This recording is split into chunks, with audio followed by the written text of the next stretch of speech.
Well, hey Gundam Maniacs, welcome to another episode of Gundam Explained. In this episode, we're actually going to look at the game G-Saviour on PS2. Yeah, G-Saviour, based on the incredible live-action movie from the Gundam universe. Kind of joking, but not. I actually kind of like the movie. I've done a review on it on the channel. I think I'm going to do another one. But being a fan of G-Saviour, I thought I'd give a go at the PS2 game as I'm trying to get through all the Gundam games that I missed my whole life. And shockingly, this one was good and bad at the same time, but worth my time? Worth your time? Maybe in this video you can watch me do it, so you don't have to. But before we get started, if you haven't, please subscribe, and if you think this is a cool video, give it a like, and then check the links in the description for ways you can support the channel to get kind of exclusive perks like the G-Watch podcast, behind-the-scenes videos, stuff like that, but also there's a link for our Discord, which is awesome. We're doing some GBO2 training, so if you're into that, check it out. So for a quick background, it takes place 1 year after the movie, and you're this dude named Reed Fox. You have this lightning squad that's part of Illuminati that's kind of to stop the threat, which is the Raven Squad or something like that. So, but let's look at how the game plays. All right, here we go with this title screen. Looks nice. Here you get a hint of the soundtrack, which again is incredible. You could search G-Saviour OST on YouTube. The movie won't even come up. It will be the PS2 version. You can just hit play and listen to the whole thing, and I guarantee you'll like it. All right, here we go. Let's start a new game, and let's see what we're getting into here. Oh, Space Century, year 224. Space Century? Okay. Seems some cool clips here. I mean, it could be CGI used for the game, but also it could have been the CGI from the movie. Yeah, I can dig it. I mean, this looks pretty cool, regardless of how you feel about the property. All right, Chapter 1. Man, I'm getting Dreamcast, late PlayStation, early PS2 vibes with the music and the graphics and everything. I love it. Briefing. Upon landing on Earth. Oh, there's Ben. He's a cool guy. All right, here we go. So there's a number of mobile suits you can unlock. I'll go through them here real quick. Here is the G-Saviour. This is kind of like the space mode that you see at the end of the movie. There's a model kit of it. I love this design. I don't know what it is. Nothing in particular stands out, but it's just the proportions. Knowing it's a future of UC, it's just cool. And here's the G-Saviour ground attack mode. Just looks cool. It has rollerblades, a fan of that. Has a Gatling gun on its hip. What can go wrong with that? All right, and here is this G-Saviour intensive attack mode. It looks like it has like a G-Defensor on the back. And here's just the G-Saviour. It's just kind of like the plain old version of the time after the movie. And J-Saviour, G's buddy J. Hey, that looks cool too. You know, it has all that angular, jagged design look to it, kind of the transparentness of it. You know, even when we saw that other G3 with the stuff on his back, it kind of reminiscent of like Seed designs, sort of. And I guess they kind of came out, not exactly the same time, but they were kind of consecutively released. So that could be where kind of that influence of design. And then here's the G-Saviour terrain mode. So this would be what was in the movie, what was utilized first before the space flight. All right, so for this one, I'm just going to go with my favorite, and that's the ground attack mode. I love the rollerblades. Reed, be aware that we'll initiate the bombing 10 seconds after your departure. Please try to avoid contact with friendly fire. And here's Asaka. Get out of the way. Here's Reed. So you get character portraits. They talk to each other. They're really cool. They kind of develop a bond and a relationship. And here's the launch sequence. But if you're on the Discord, I've added stickers and emoji of those characters. Please wait. No adding. Come on. This is a PC. All right, here we go.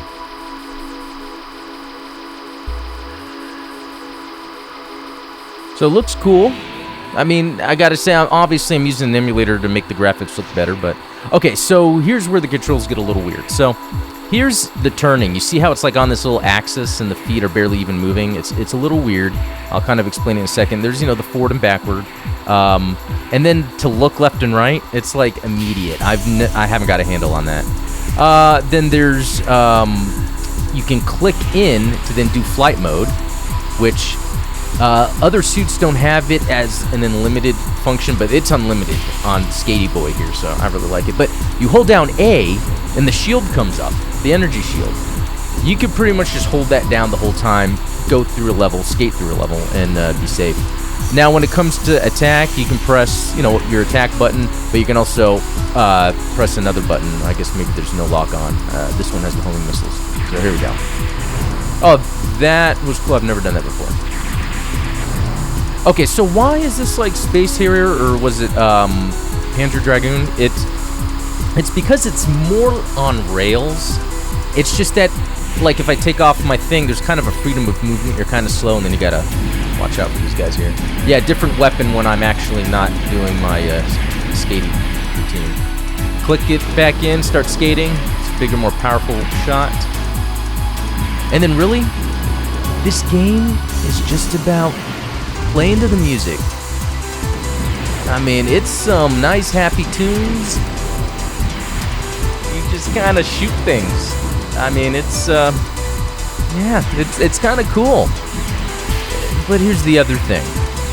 There are some moments in this game where it kind of gets arcade cheap, where you could, at the end of every section is a boss battle, and I could get to the boss with barely any health, and then as soon as it starts, the boss kills me. And there we go. And you figure it out, though. Like, I had to use save states so I didn't have to replay a whole mission. Yeah, I guess I'm not that cool now that I admitted that, but to be honest, I wouldn't spend my time maybe playing the game just to get to the boss. Oh my gosh, see, look at this. They are... they're replaying the mission just to get to the boss to then die and have to do it again. And that's what I'm saying. Like, this game isn't bad. It's just not, like, good. Now, another thing, if I don't die, is you can use your... Let's see, beam saber. So basically, if you attack while you're going up close to an enemy, especially the boss battles, you'll just pull out your beam saber anyway.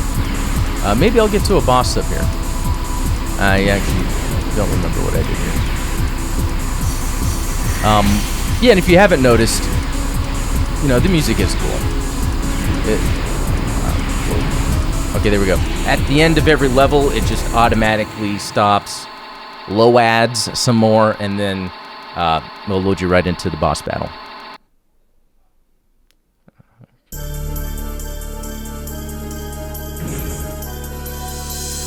All right, some creepy boss music. MS Spearhead. Who are they? Their suits are surprisingly strong. So there's voice acting, which is pretty cool. It has the Japanese characters down below. For the Japanese audience, it has the American voice acting, which is cool. Well, American, English. Technically, isn't it Canadian? Anyway, it's... like, you can just do this, and then win. Even when I didn't have this suit, it's really just you get at the right angle, you attack. I will say the last boss, there's multiple phases, is super hard and cheap, and you have to find, there's a pattern you can figure out to get past them. But look at this. The end scene, this looks sick to me. Look at that. Like, he's landing with his buddies, and you see the ships, which are pretty cool and unique designs for this part of Universal Century. Yeah, like, at the end of the day, if you're a fan of Gundam and haven't played this, and you have a thing for G-Saviour like I do, I think this is worth going through, and just, yeah, if you end up getting to a boss where you get into a cheap part that it takes you out, and you kind of really don't want to play through the level again, just do a save state or whatever in the emulator, and then get back to it. Commander Ben, G-Saviour is prepared for takeoff. Oh yeah, I was just about to end my session with this music. Reed, keep your radio switched on. Yeah, I'm really digging this. Alright, on the main menu, you can select premium. And what this does is it takes you to a few clips, a 1-minute clip, 6-minute clip, 10 minutes of the G-Saviour movie if the DVD you have at home wasn't enough. But down here in Gallery, this is where you can kind of unlock things. And you know what's interesting about this part of the timeline is there's a lot of cool suits that barely anyone really knows. So let's kind of look at them here for a second. We've got the Bugu. Yeah, Bugu. It's not super clear here what we're looking at, but I guess this is their answer for a Zaku 2.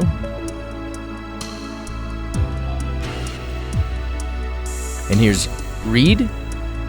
Reed, right? Isn't the guy's name Reed with 2 E's? And then I guess a mobile suit's called Reed or Reide. You know how it is. I don't know. Kind of cool with the Christmas paint scheme going on here.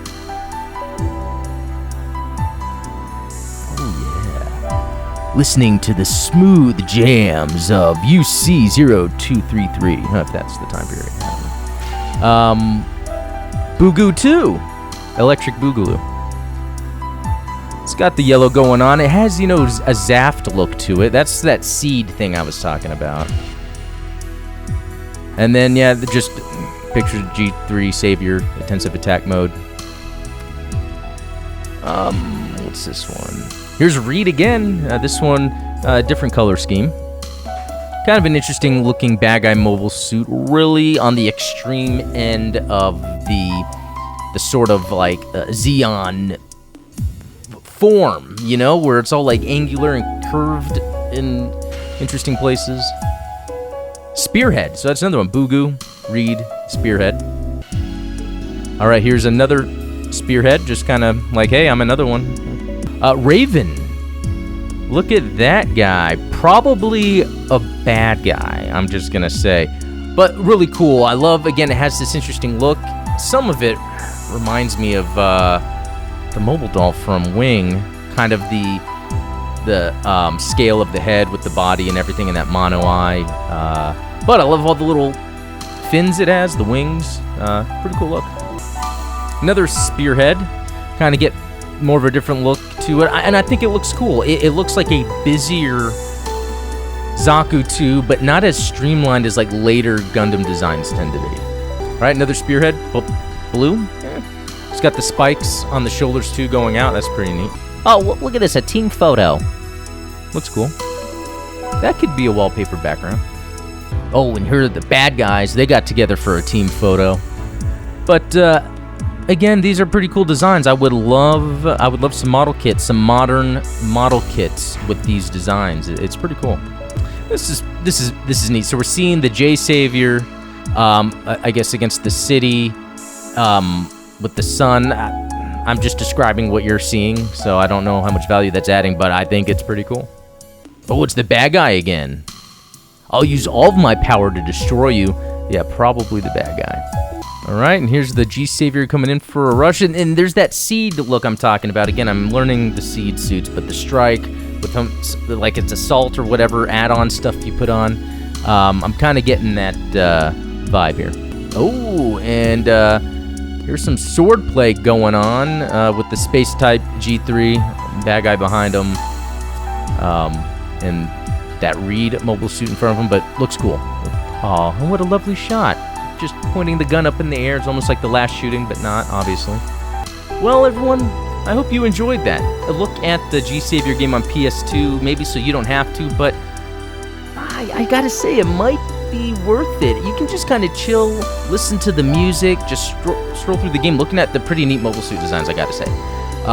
And really, the quality of the game tells me that this really was pushed as a marketing ploy. Really, they, you know, that, and I think that's something that's in the wiki. What they talked about, they've got the Western-focused live-action movie, a PS2 game, and you know, I think the problem was they kind of cheaped out on everything. They thought we don't have to put that much money into it, and I hope that doesn't sound bad. It's just because I've seen Gundam games at more quality than this at the same time period or before. So, yeah, just kind of a neat little thing in Gundam history. Anyway, let me know what you guys think. Have you played this game? Have you?